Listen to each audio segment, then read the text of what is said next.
देखिए, शुद्धिकरण तो बहुत पुराना मामला हो गया। मैं राजभर के बेटवा को मुख्यमंत्री बनाऊंगा और 33 करोड़ देवी देवता को उन्होंने धोखा दिया। कसम खाए थे मोतियाबिंद होने के कारण ओम प्रकाश राजभर को। जी थोक भाव में भारतीय जनता पार्टी को यहाँ बेच दिए। फर नहीं रहे, खर्चाली ठोकले हैं।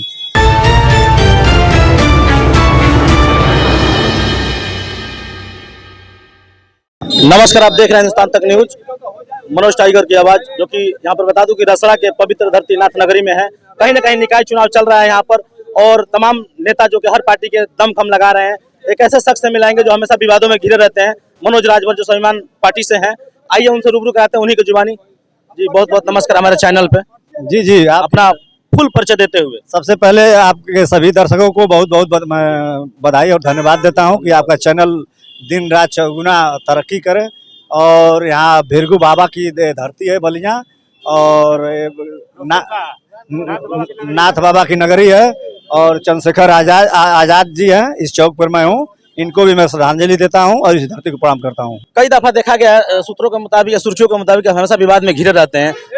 कई बार हमने ये भी देखा है न्यूज के माध्यम से कि आप जमीन का शुद्धिकरण कराते हैं। ये क्या आपका कार्रवाई चलता है? एक राजनीति तो अलग हो जाती है, कहीं ना कहीं आप टॉपिक अलग भी ले लेते हैं। इस पे क्या कहेंगे आप शुद्धिकरण पे? देखिए, शुद्धिकरण तो बहुत पुराना मामला हो गया।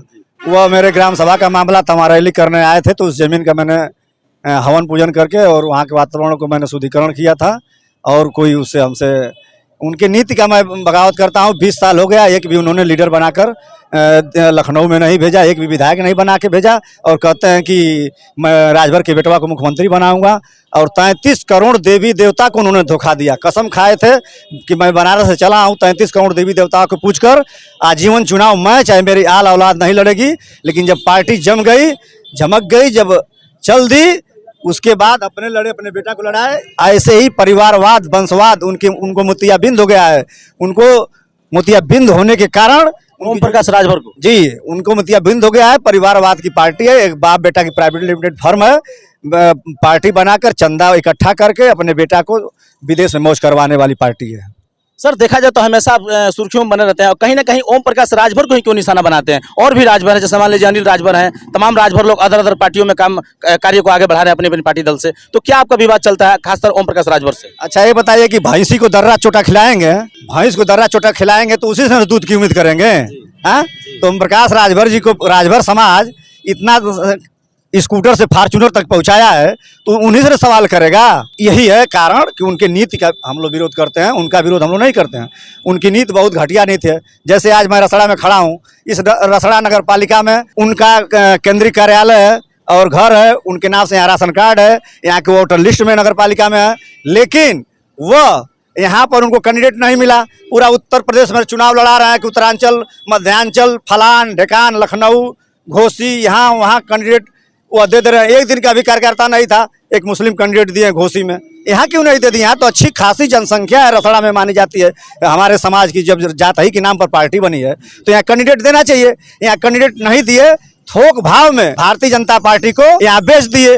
तो नहीं कि पार्टी से रतसड़ में या किसी सीट पर यहाँ अजय राजभर नाम का व्यक्ति लड़ रहा है तो वहाँ भारतीय जनता पार्टी से समर्थन दिलवाते हैं। तब मैं जानता कि नहीं, निस्वार्थ भाव से यह भारतीय जनता पार्टी को इन्होंने दिया है। माल काटे हैं और यहाँ पर अपना प्रत्याशी नहीं उतारे हैं, अपने घर में नहीं प्रत्याशी उतारे हैं।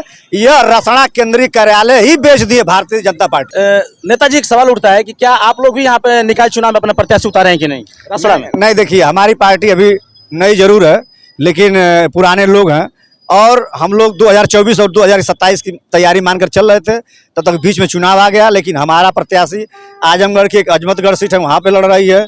और एक अमिला में, मऊ जनपद में एक अमिला नगर पंचायत है, अनुसूचित सीट है, वहाँ पे हमारा कैंडिडेट लड़ रहा है। 5 सभासद हमारे मऊ नगर महापालिका में लड़ रहे हैं। कोपागंज में ममता पांडे हैं और एक और प्रत्याशी है, 2 सभासद लड़ रहे हैं। घोसी में 2 सभासद लड़ रहे हैं। इस तरह से गाजीपुर में, देवरिया में छिटपुट कुछ न कुछ जगहों पर जहाँ हम लोग को कैंडिडेट मिले वहाँ हमारी पार्टी चुनाव लड़ रही है और दमखम के साथ मेहनत कर रही है। तो रसड़ा में देखा जाए तो किसको समर्थन आप लोग दे रहे हैं? कहीं ना कहीं रसड़ा में किसी का समर्थन नहीं है। यहाँ पे जितने हमारे कार्यकर्ता पार्टी के हैं उनको हमारा निर्देश है आपके चैनल के माध्यम से, वह स्वतंत्र है। 2 यहाँ कैंडिडेट हैं जिसको वो अपना योग्य समझेंगे, जो यहाँ वो मतदाता जिसको अपना योग्य समझेंगे उसको मताधिकार देने का उनको खुली छूट है। जिसको चाहे उनको वो अपने चुने, क्योंकि वो गाँव जैसे चुनाव है, एक लोकल चुनाव है ना। इससे केंद्र की सरकार बन सकती है ना तो विधानसभा बन सकता है। इसलिए हम लोग की उनको खुली छूट दे रखे हैं, जहाँ चाहे अपने मताधिकार का अपना मतदान का प्रयोग कर सकते हैं इस रसड़ा में। सर आपकी पार्टी नई जरूर है पर आपका चेहरा बहुत पुराना है, कहीं ना कहीं महेंद्र राजभर जी बहुत पुराने हैं और तमाम आपके साथीगण तमाम नेता लोग हैं, तो पुराना चेहरा होने का, एक राजनीतिक अनुभव होने का, इसका पूरा श्रेय आप लोग को मिलेगा। कहीं ना कहीं बेसिकली पार्टी लड़ ना रही हो, लड़ा रही हो या फिर समर्थन दे रही हो या फिर खुला चैलेंज भी दिया हो, तो इसका जो श्रेय है कहीं ना कहीं जनता को मिलेगा कि नहीं मिलेगा, आप लोग का अनुभव का? बिल्कुल, सौर समाज के लोग जुड़ रहे हैं पार्टी में। और ओम प्रकाश राजभर जी कहते थे, उस जब पार्टी बनी बसपा में सुखदेव राजभर जी, स्वर्गीय सुखदेव राजभर जी को, पूर्व सांसद बब्बन राजभर जी को, जो इतने उस समय नेता हमारे समाज के थे, सांसद विधायक, उनको ये कहते थे कि ये पपीता हैं लोग, फर नहीं रहे, खरचाली ठोकले हैं। तो अब खरचाली ठोकले हैं या पपीता फरी, तब महेंद्र राजभर जी ने ऐसा खरचाली ठोका है कि ओम प्रकाश राजभर जी बाप पुत्र को नींद नहीं आ रही है। यह पार्टी जैसे कोई भी धरती पर जन्म लिया है उसको मिटना है, उसी तरह यह पार्टी बिल्कुल मिट चुकी है। वो तो भारतीय जनता पार्टी में विलय हो चुकी है। वो क्यों मंच साझा करते हैं, बताएं ना मीडिया में आकर कि आखिर में क्या उनका रिश्ता है उप मुख्यमंत्री के साथ। यहीं पर आपके रसड़ा में किसी हॉस्पिटल का उद्घाटन किए, शायद आप जानते होंगे, आकर उप मुख्यमंत्री के साथ रसड़ा में आकर उद्घाटन करते हैं, तो बता ना थे कि हमने पार्टी में विलय कर लिया है और 2027 में उनकी बोरिया बिस्तर बंद जाएगी। अभी सर आज की ताजा खबर हमने देखने का प्रयास किया, हम सर्वे कर रहे थे चुनाव के नतीजे का यहाँ पर रसड़ा में, कहीं ना कहीं मीडिया के माध्यम से, तो दो गुटों में जो कार्यकर्ता हैं सोलदेव पार्टी के, दो भागों में बंटकर और वोट मांग रहे थे। कोई कमल का एक पार्टी मांग रही है सोलदेव के कार्यकर्ता, और एक कहीं ना कहीं विनय जायसवाल के लिए मांग रहे हैं। इस पे क्या कहेंगे आप?